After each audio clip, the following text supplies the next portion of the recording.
Hey there, this video aims to give you a very brief walkthrough into making your Jotform forms FCC one-to-one compliant through the use of Conversion Hero and LeadByte.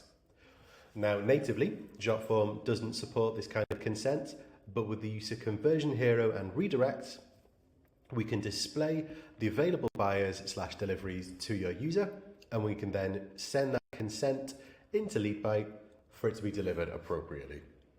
So you can see I've got a very basic form set up here. If we head through to settings and thank you page, upon submission, I'm being redirected to an external link, and that external link is a Conversion Hero endpoint. And you can see I've got that through clicking on the posting tab, and this is my Conversion Hero link. So I've copied that into here. And then finally, the end section are my fields from the form. Now, the field name needs to be in the LeadByte format, as once it leaves Jotform, it enters Conversion Hero. Conversion Hero uses these field names in order to run the checks and the lead submission to LeadByte, which is why we need to use LeadByte's form fields. And here is where we populate Jotform's format in order to populate the actual field value.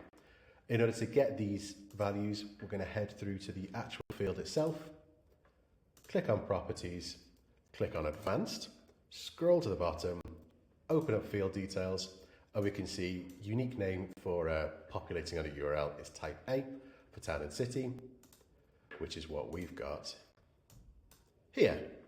So upon submit, we're going to send all that form data to Conversion Hero. Conversion Hero does the consent check and displays that information to the lead. So let's have a look at how that works. Now, on my LeadByte campaign, I have 3 deliveries.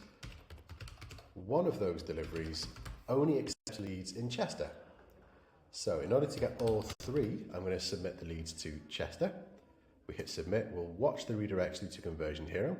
And now we've got all 3 buyers returned in my consent check. So I'm going to choose buyer 1 and buyer 3. Submit and agree. And I've been sent to a default thank you page for the time being. We can redirect elsewhere, but I haven't set that up just now. So at the moment, 0 results. If we refresh this page, you can see I've had a lead come through that's been sold to buyer 1 and buyer 3 as we specified. If we open up the record summary, you can see I've got my Chester, I've got my email address, and I've got my full name, and I've also got the deliveries I opted into. So we've got all the evidence we need for the consent that was chosen. Now, let's submit a different lead. And again, we'll fill out this information out with me. Let's do it a little bit shorter so we don't have to wait as long.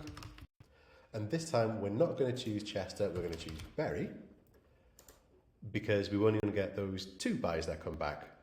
So we'll see what happens here. Redirect to Conversion Hero. And you can see I've only got the 2 buyers to display against because LeadByte or Conversion Hero has checked LeadByte. LeadByte has said there's only 2 applicable deliveries. I'm only going to opt into 1 buyer this time. Submit and agree. And now you can see it's only been sold to buyer 2 because that's the only person I opted into. Now, these settings here are all controlled via the LeadByte campaign, so we can ensure it's single sold if required, but that's a question for the support team. This is just an example of how to use it with Jotform. So you can see it's lovely and simple to set up, and using this, you'll be FCC compliant in no time. If you have any questions, feel free to reach out to Conversion Hero or to LeadByte. Otherwise, enjoy the rest of your day.